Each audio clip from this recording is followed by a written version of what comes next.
श्री गणेशाय नमः। ॐ श्री परमात्मने नमः। श्री राधा कृष्णाभ्यां नमः। ॐ नमो भगवते वासुदेवाय।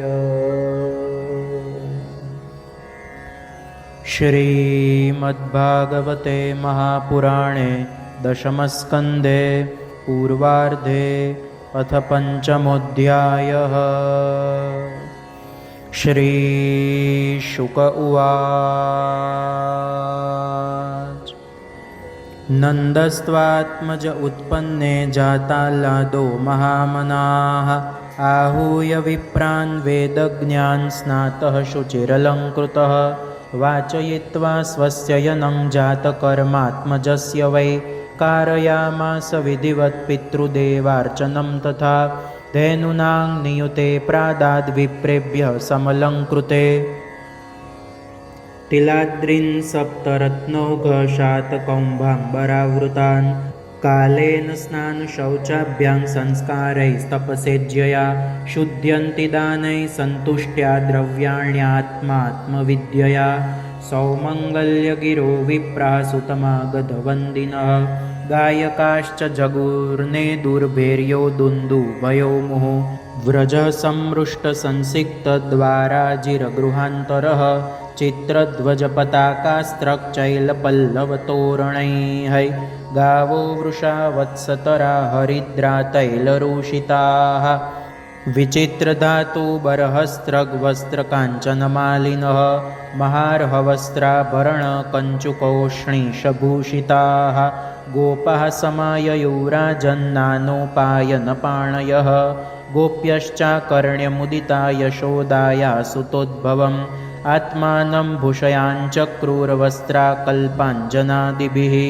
नवकुङ्कुमकिञ्जल्कमुखपङ्कजभूतयः बलिभिस्त्वरितं जग्मुः पृथुश्रोण्यश्चलत्कुचाः गोप्यः सुमृष्टमणिकुण्डलनिष्ककण्ठ्यश्चित्राम्बराः पथिशिखाच्युतमाल्यवर्षाः नन्दालयं सवलया व्रजतिर्विरेजोर्व्यालोलकुण्डलपयोधरहारशोभाः ता आशिषः प्रयुञ्जानाश्चिरं पाहिति बालके हरिद्राचूर्णतैलाद्भिः सिञ्चन्त्यो जनमुज्जगुः अवाद्यन्तविचित्राणि वादित्राणि महोत्सवे कृष्णे विश्वेश्वरे नन्ते नन्दस्य व्रजमागते गोपाः परस्परं हृष्टादधिक्षीरघृताम्बुभिः आसिञ्चन्तो विलिम्पन्तो नवनीतैश्च चिक्षिपुः नन्दो महामनास्तेभ्यो वासोऽलङ्कारगोधनं सुतमागधवन्दिभ्यो यन्ये विद्योपजीविनः तैस्तैकामैरदीनात्मा यथोचितमपूजयत् विष्णोराराधनार्थाय स्वपुत्रस्योदयाय च रोहिणी च महाभागा नन्दगोपाभिनन्दिता व्यचरद्दिव्यवासस्त्रकण्ठाभरणभूषिता तत आरभ्य नन्दस्य व्रजः सर्वसमृद्धिमान् हरेर्निवासात्मगुणैरमाक्रीडमभुनृप गोपान् गोकुलरक्षायां निरूप्य मथुराङ्गतः नन्दः कंसस्य वार्षिक्यं करं दातुं कुरुद्वः वसुदेव उपश्रुत्य भ्रातरं नन्दमागतं ज्ञात्वा दत्तकरं राज्ञे ययौ तदवमोचनं तं दृष्ट्वा सहसोत्थाय देहप्राणमिवागतं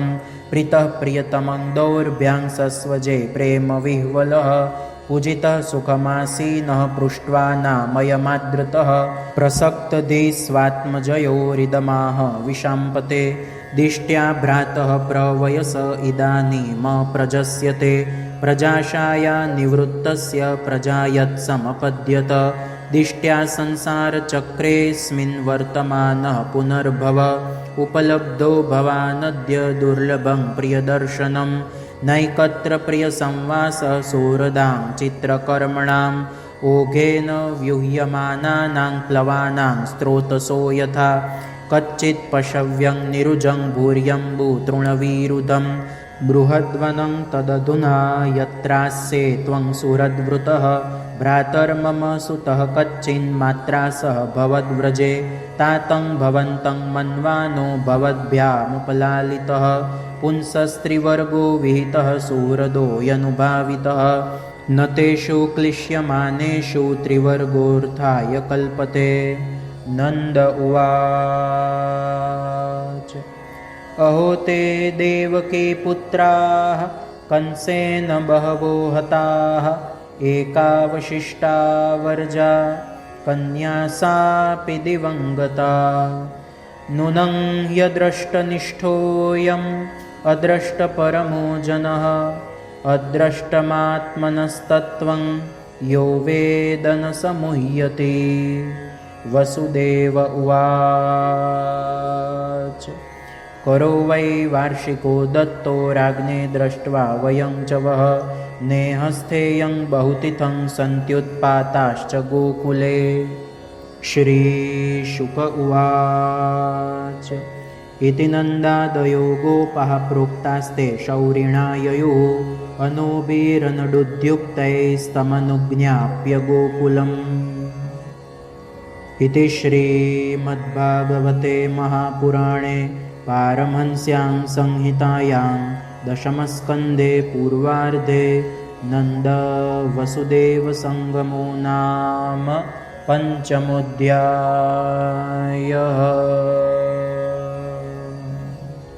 श्रीराधाकृष्णाभ्यां नमः।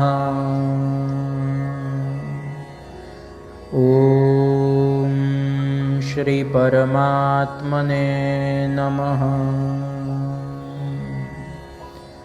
ॐ नमो भगवते वासुदेवाय।